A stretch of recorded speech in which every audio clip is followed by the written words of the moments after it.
Hallelujah, praise the Lord. பாதைக்கு வெளிச்சம் கால்களுக்கு தீபம் நிகழ்ச்சிக்கானவராய் இயேசு நாமத்திலே வாழ்த்தி வரவேற்கிறேன்.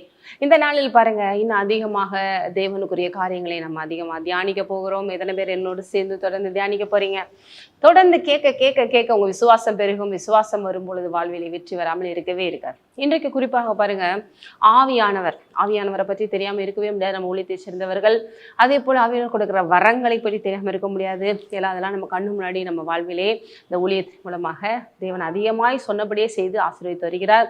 ஒன்றுமே தெரியாதவங்க கூட பாருங்க, இங்க வந்து ஆவியானவரை பெற்றுக்கொண்டு வரங்களை பெற்றுக்கொண்டு கனி கொடுப்பவர்களாக மாறி ஆசீர்வதிக்கப்படுறாங்க. தொடர்ந்து நீங்களும் அப்படியாக கேளுங்கள். 100% உங்க வாழ்விலும் அது பலிக்கும். அதுலயும் குறிப்பா பாத்தீங்கன்னா, ஆவிக்குரிய வரங்களை என்னைக்கோ ஒரு நாள் பெற்றுக்கொண்டேங்க. அதுக்கடுத்து அதை பத்தியான ஒரு என்ன சொல்றது, ஒரு இம்பார்ட்டன்ஸ் இல்லாம அதை அப்படியே விட்டுட்டேங்க. சிலர்லாம் சொல்லுவாங்க, என்னைக்கோ ஒரு நாள் எனக்கு அபிஷேகம் பெற்றுக்கொண்டேன் சிஸ்டர், அதுக்கடுத்து நான் பெருசா அப்படியே ப்ரேயர்ல இல்லை, அதனால இப்பெல்லாம் எனக்கு அது வர்றதெல்லாம் மறந்துருச்சு அப்படின்பாங்க. சில நேரங்கள் எனக்கு தரிசனங்கள் எல்லாம் தெரியும், அதுக்கடுத்து நான் அவரோட சரியான ஒரு ரிலேஷன்ஷிப்ல இல்லாததுனால உலக பிரகாரமா நான் போயிட்டதுனால எனக்கு அதெல்லாம் இப்ப இல்லைன்பாங்க. ஆனால் என்னைக்குமே நான் தேவன் நம்ம கொடுத்த எல்லாத்தையுமே ப்ரெஷியஸா பார்த்து அதுக்கு இம்பார்ட்டன்ஸ் கொடுத்து அதுல தொடர்ந்து நம்ம தேங்க்ஸ்கிவிங் பண்ணி அதுல ஒர்க் அவுட் பண்ணிக்கொண்டே இருக்கிறது ரொம்ப அவசியம். இல்லைன்னா பாருங்க, எவ்வளோ பெரிய சாம்பியனா இருந்தாலும் அவங்களோட ஃபீல்டில் அவங்க ஒர்க் அவுட் பண்ணாமல் இருக்கிறாங்க அப்படின்னா அது அவங்க இலக்க நேரிடும். அதே போல் நம்ம தேவன் நம்ம கொடுத்துருக்கிற எல்லா நன்மையான விஷயங்களும், ஏன்னா அவர்கிட்ட இருந்து வர்றது எல்லாமே பெஸ்ட்டு தான், நமக்கு எல்லாமே குட்டு தான். அது அவருடைய கிருபைக்கேற்றபடி தான் நமக்கு கிடைக்குது. அதில் நம்ம ஏதோ நம்மளுடைய தகுதியை வச்சோ ஏதோ நம்ம எதையோ கொடுத்து வாங்கிட்டோம்லாம் கிடையவே கிடையாது. ரட்சிப்புலேருந்து எல்லாமே அப்படி தான். அவர்கிட்ட இருந்து நம்ம எதை பெற்றுக்கொண்டாலும் கிருபையால் இலவசமாக தான் பெற்றுக்கொள்ள முடியும். அதுலேயும் அவருடைய லெவலுக்கு தான் கொடுப்பாரு. அதுதான் அவருடைய அன்பு. அப்படி நம்ம பெற்றுக்கொண்டது சில நேரங்கள் பாருங்க, இந்த உலக பிரகாரமான விஷயங்களுக்கெல்லாம் ரொம்ப நம்ம இம்பார்ட்டன்ட் கொடுப்போம். அழிந்து போகிற விஷயங்களெல்லாம் ரொம்ப இம்பார்ட்டனா அதுதான் கடைசி நம்ம கூட வர்ற மாதிரி ரொம்ப அதெல்லாம் வந்து பார்த்து பார்த்து செய்வோம், வச்சுக்கிடுவோம், கன்சர்ன் பண்ணுவோம். ஆனால் மேபி ஒரு சில நேரங்கள் தேவன்கிட்ட வர்றதுனால நமக்கு ஈஸியாக கிடைக்கிறதுனால ஒரு கேர்லெஸ்ஸாக இருக்கிறோமா என்னன்னு தெரியல. ஆனால் அப்படி இருக்கக்கூடாது. தீமோத்தேயு அவர் ஒரு நல்ல ஒரு யங்கான ஒரு ஊழியக்காரன். அவருக்கு வந்து குறிப்பாக பவுல் இந்த இடத்துல இந்த விஷயத்த சொல்லி கொடுக்குறாரு. ஏன்னா ஊழியத்தில் இருக்கிறவங்க அதிகமாக இதில் வந்து நீங்கள் வந்து என்ன பண்ணணும், ஒர்க் அவுட் பண்ண வேண்டியது அவசியம். நமக்கு தேவன் அபிஷேகம் கொடுத்துட்டாருன்னா அதுவா அப்படி நடந்துரும்னு இல்லை. நம்ம தொடர்ந்து தேவனுக்குள்ள நிலைத்து நின்று அதுக்கு அவரே நம்ம கைட் பண்ணுவார். நம்ம கோஆப்ரேட் பண்ண வேண்டியது நம்மளோட முக்கியம். அப்போ தொடர்ந்து வேத வசனங்களை தியானிக்க, ப்ரேயர் பண்ண, அதுக்கடுத்து தொடர்ந்து முன்னேறி செல்ல. ஏன்னா ஊழியத்தில் அடுத்தடுத்த லெவல் நம்ம போகும்போது பெரிய பெரிய எதிர்ப்புகள், பிசாசுகள், பிரச்சனைகள் வரும். அப்போ அதுக்கடுத்து நம்ம பலப்பட வேண்டியது ரொம்ப முக்கியம். இங்கே தீமோத்தேயுக்கும் பவுல் சொல்கிறாரு, அப்பா நீ நல்ல ஒரு சாஃப்டான ஹார்ட்டடாக இருக்க. எபேசு சபையில் நிறைய விஷயங்களை அவர் ஹேண்டில் பண்ணுறாருன்னு சொல்லி அப்போஸ்தலர்களை அவர் வந்து சொல்கிறாங்க. நிறைய பைபிள் ஸ்காலர்ஸும் சொல்கிறாங்க.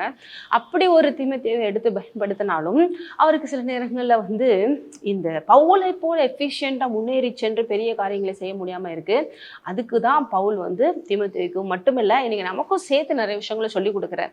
அது என்ன அப்படின்னா, தீமோத்தேயுக்கு சொல்லி கொடுக்குறாரு. ஃபர்ஸ்ட் 1 தீமோத்தேயுல நிறைய விஷயங்கள் பேசுறாரு.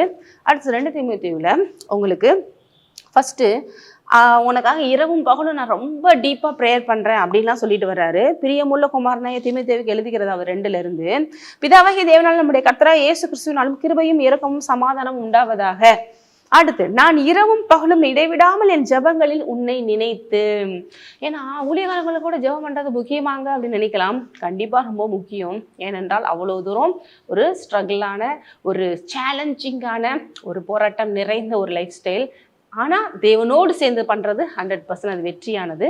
அதே நேரத்தில் ரொம்ப கான்சியஸாக இருக்கணும். ஏன்னா இம்பார்ட்டண்டான வேலை, ப்ரெஸ்டீஜான வேலை, தேவனு கூட இருந்து கரெக்டாக செய்யக்கூடிய ஒரு வேலை.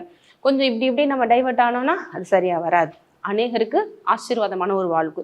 அப்போ இப்படி உங்களை நினைத்து உன் கண்ணீரை ஞாபகம் பண்ணி, அப்போ இவர் ரொம்ப கண்ணீர் விட்டு, இவர் ரொம்ப வந்து சோர்வில் போய் எவ்வளோ தூரம் இவரும் ஏன்னா செய்ய வேண்டியது ரொம்ப அதிகம். ஊழியத்துலலாம் எங்களை மாதிரி ஆளுங்களுக்கு வெளியிலேருந்து பார்க்கும்போது ஒன்றுமே தெரியாது. ஆனால் ஒரு நாள் 2 நாள் அவங்களோட இடத்துல இருந்து நீங்கள் பார்த்தீங்கன்னா உங்களுக்கு தெரியும்.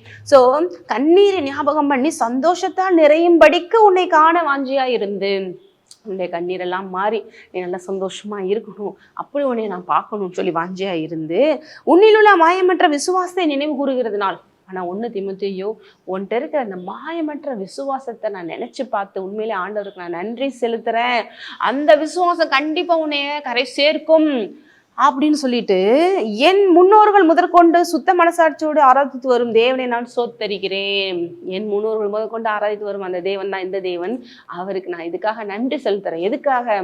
உனக்கு கொடுத்திருக்கிற அந்த மாயமற்ற விசுவாசத்திற்காக. ஏன்னா ஒரு தேவ பிள்ளைக்கு, ஊழியக்காரனுக்கு விசுவாசங்கிறது ரொம்ப இம்பார்ட்டன்ட். அந்த விசுவாசம் இல்லாமல் ஒன்றுமே பண்ண முடியாது. தீமோத்தேயுட்ட சொல்றாரு, எப்பா உன்னோடத்துல நிறைய என்ன சொல்றது, ஒரு வீக்னஸ் இருக்கலாம், சோர்வுகள் இருக்கலாம், பலவீனங்கள் இருக்கலாம், செய்ய முடியாதோ அப்படின்னு ஒரு பயம் இருக்கலாம், அதுக்கு தேவைகள் நிறையா இருக்கலாம். ஆனால் எல்லாத்துக்கும் மேலே உனக்குள்ள ஒரு ஸ்பெஷலாக ஒன்று தேவன் வச்சிருக்கிறார். அதுதான் மாயமற்ற விசுவாசம். அதை நினச்சி நான் ஆண்டவரை சோத்தரிக்கிறேன். ஏன்னா அந்த விசுவாசம் ஏதோ உனக்கு இப்போ வந்ததில்லை, தொடர்ந்து படித்து பாருங்க. அந்த விசுவாசம் முந்தி உன் பாட்டியாகிய லோவிசாளுக்குள்ளும் உன் தாயாகிய ஐனிக்கையாளுக்குள்ளும் நிலைத்திருந்தது, அது உனக்குள்ளும் நிலைத்திருக்கிறது என்று நிச்சயித்திருக்கிறேன். எப்படி பாருங்க, ஜென்ரேஷன் உங்களுக்கு இந்த விசுவாசம் அப்படி டிரான்ஸ்ஃபர் ஆகுது. அதனாலதான் பாருங்க, தேவ பிள்ளைகள் தேவனை அறிந்த விசுவாசிகளோடு திருமணத்தை வைத்துக்கொள்வது ரொம்ப முக்கியம். ஏன்னா இப்ப உங்களுக்கு மட்டும் தான் விசுவாசம் இருக்கு அப்படின்னாலும் அடுத்தடுத்து பாருங்க ஜென்ரேஷனுக்கு விசுவாசத்தை கொண்டு போக வேண்டிய பொறுப்பு யாருக்கு இருக்கு? 2 பேருக்கும் சேர்ந்து இருக்கு. அதுல 2 பேர் பிலீவர்ஸா இருந்தீங்கன்னா பிள்ளைகளுக்கு இன்னும் பெஸ்டான ஒரு ரிசல்ட் கிடைக்கும். இங்க தீமோத்தேயுடைய அம்மா யூதனா சொல்றாங்க, அப்பா வேற ஊர்ல சொல்றாங்க, கிரேக்கர் அப்படின்னு சொல்லிட்டு. பட் இந்த இடத்துல பாத்தீங்கன்னா இவங்க அம்மாவோட அம்மா பாட்டிகிட்ட இருந்த ஒரு விசுவாசம், அதுக்கடுத்து இவங்க அம்மாட்ட இருந்த விசுவாசம், அதே விசுவாசம் உனக்குள்ள இருக்கு தீமோத்தேயும். இப்போ இந்த இடத்துல ஒரு விஷயத்தை நம்ம கவனிக்கணும் பாருங்க. நம்ம பிள்ளைகளுக்கு எதை கொடுத்துட்டு போறோம்? நம்ம தேவனுக்கு முன்பாக சாட்சியான வாழ்வு வாழ்ந்து நம்மகிட்ட இருக்கிற அந்த விசுவாசத்தை அவங்களோட டிரான்ஸ்ஃபர் பண்ணிட்டு போறோமா, இல்லை ஏனோதானு ஒரு வாழ்க்கை வாழ்றோமா? எத்தனையோ பேர் இந்த உலகத்துல பாத்தீங்கன்னா பிள்ளைகளுக்கு காசு சேர்த்து வைக்கணும்னு நினைக்கிறாங்க, பெரிய அளவிற்கு அதை கொடுக்கணும் இதை கொடுக்கணும்னு நினைக்கிறாங்க. ஆனா இந்த விசுவாசத்தை கொடுக்குறீங்களா அப்படிங்கிற ரொம்ப முக்கியம். இன்னைக்கு உங்களுக்குள்ள இந்த விசுவாசத்தை தேவன் வளர்த்து கொண்டு வந்தாரா, அது கண்டிப்பா அவங்க பிள்ளைகளுக்குள்ளேயும் போகும். அப்படியாக தான் அது தேவன் வைத்திருக்கிறார் அந்த பிரமாணங்கள். ஆகவே அதுலயும் குறிப்பா பெண்களுக்குள்ள இருந்துச்சுன்னா அது கண்டிப்பா அடுத்த ஜென்ரேஷனுக்கு போகும். இப்போ இங்க சொல்றாரு, உன் பாட்டி அடுத்து உங்க அம்மா இதுட்டு இருந்த விசுவாசம் உன்கிட்ட இருக்குப்பா, அதனால நீ சோர்ந்து போகாத, அது உனக்குள்ளும் நிலைத்திருக்கிறதுன்னு நான் நிச்சயத்திருக்கிறேன், உறுதியா நம்புறேன். அவை தீமோத்தேயு கவலைப்படாத, தொடர்ந்து சில விஷயங்களையும் ஊழியத்துல அவர் ஷைன் பண்றதுக்கு, எந்திரிச்சு பெரிய காரியங்களை செய்யறதுக்கு. தீமோத்தேயுக்கு மட்டும் இல்லைங்க, இன்னைக்கு ஒருவேளை ஊழியத்துல இருந்தா உங்களுக்கும், அதே நேரத்துல ஒரு கிறிஸ்தவன், நான் ஒரு விசுவாசி, அவங்க குடும்பம், உங்க பிஸ்னஸ், உங்க வேலை, எதெல்லாம் இருந்தாலும் சரி, இது விஷயங்கள் ரொம்ப முக்கியம். நீங்க நல்லபடியா தேவனுக்குள்ள முன்னேறி செல்றதுக்கு. நான் உன்மேல் என் கைகளை வைத்ததனால் உனக்கு உண்டான தேவ வரத்தை நீ அனல் மூட்டி எழுப்பி விடும்படி உனக்கு நினைப்பூட்டுகிறேன். உனக்காக ஜெபம் பண்றேன், ஆல்சோ உனக்குள்ள இருக்கிற ஃபெய்த்துக்காக நான் ரொம்ப ஆண்டவரை நன்றி செலுத்துறேன் எல்லாம் சொல்லிட்டு, உனக்கு நான் ப்ரேயர் பண்ணும் போது உனக்கு தேவன் வரங்களை கொடுத்தாரு இல்லையா, அந்த வரங்களை நீ அப்படியே வச்சிடாத, அதை நீ என்ன பண்ண, அனல் மூட்டி எரிய விடு. இதுல கிரேக்க வார்த்தையில பாத்தீங்கன்னா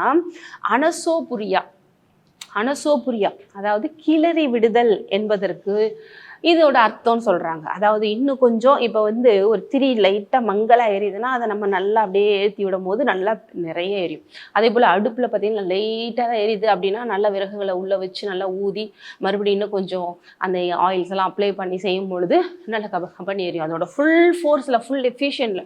அதே போல நீ ஃபுல் ஃபோர்ஸ்ல ஃபுல் எஃபிஷியன்ட்ல உள்ள வரங்களை எடுத்து நீ பயன்படுத்து, அது உனக்கு பெரிய அளவிற்கு ஆசீர்வாதங்களை கொண்டு வரும். நீ முன்னேறி செல்றதுக்கு அது உனக்கு வழி வகுக்கும்.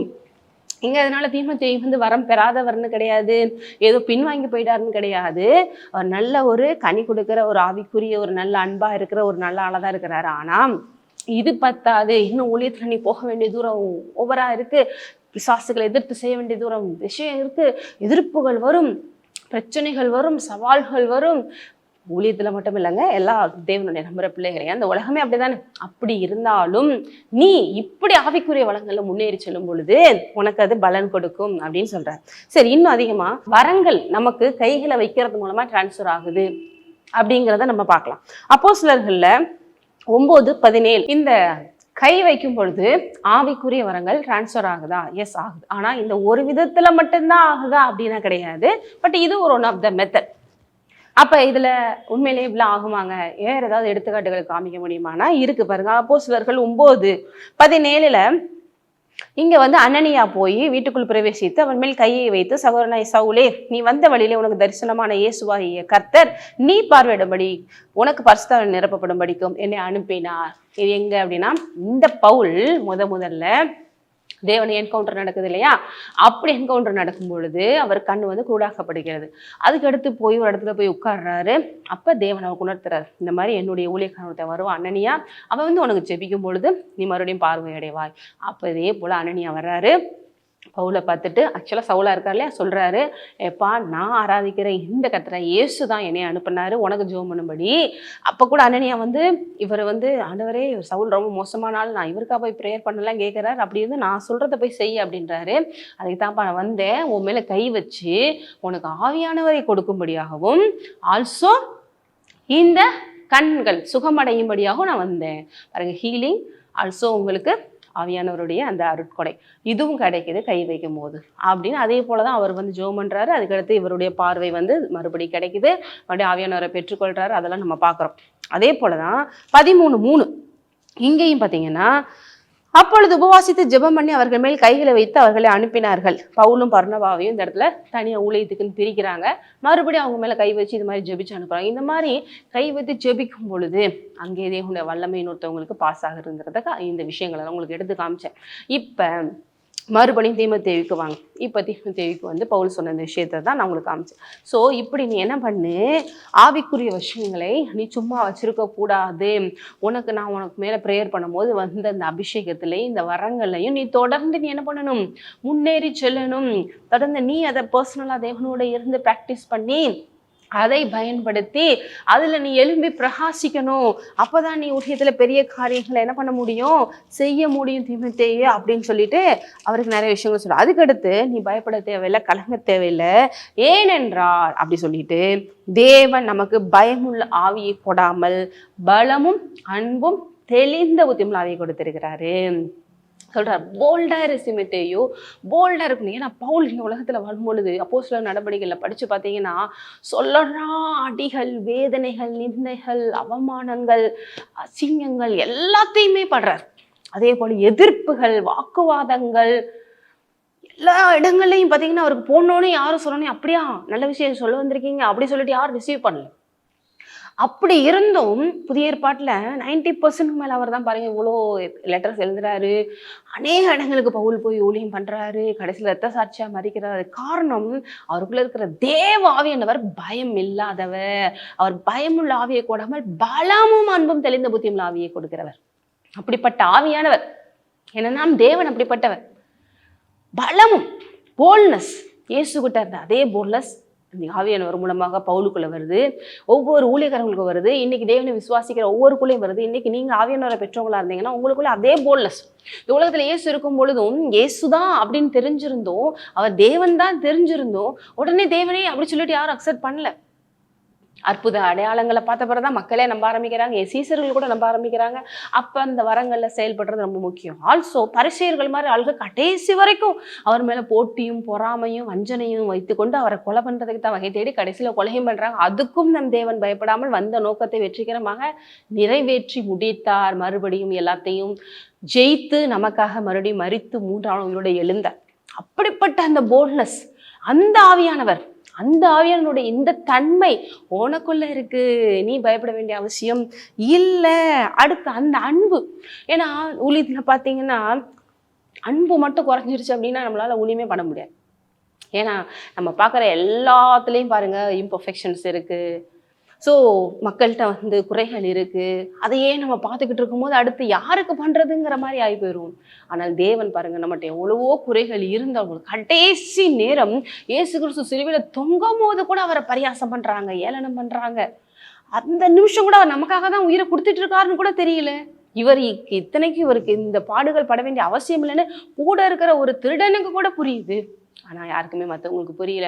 அப்படி இருந்தும் அப்படி அவங்கள பார்த்து தாங்களை செய்கிறது என்னதென்று அறியாதிருக்கிறார்கள் என்று சொல்லி மன்னிப்பை கொடுத்துட்டு அப்பயும் அந்த ரட்சிப்பை 100% என்ன பண்றாரு, முடிச்சு வச்சுட்டு தான் பாருங்க போறாரு.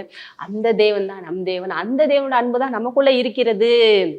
ஆகவே சகிப்புத்தன்மை, விட்டு கொடுக்கிறது, மன்னிக்கிறது, மறுபடியும் இரக்கம் காட்டுறது, இதெல்லாம் தொடர்ந்து இருக்க வேண்டியது அவசியமா இருக்கிறது. அதே போல தெளிந்த புத்தி ரொம்ப முக்கியம். எதைனாலும் பாருங்க நம்புறது, ஏமாந்துடுறது. ஏன்னா கள்ள ஊழியர்கள், கள்ள பொதுகள், இந்த மாதிரி ஆளுகளும் தேவனுடைய நாமத்தை வச்சு வஞ்சிக்கிறவங்களா இருக்கிறாங்க. ஊழியத்துலேயும் ரொம்ப கேர்ஃபுல்லாக இருக்க வேண்டியது இருக்கு. விசுவாசிகள் நீங்களும் ரொம்ப கேர்ஃபுல்லாக இருக்க வேண்டியது இருக்கு.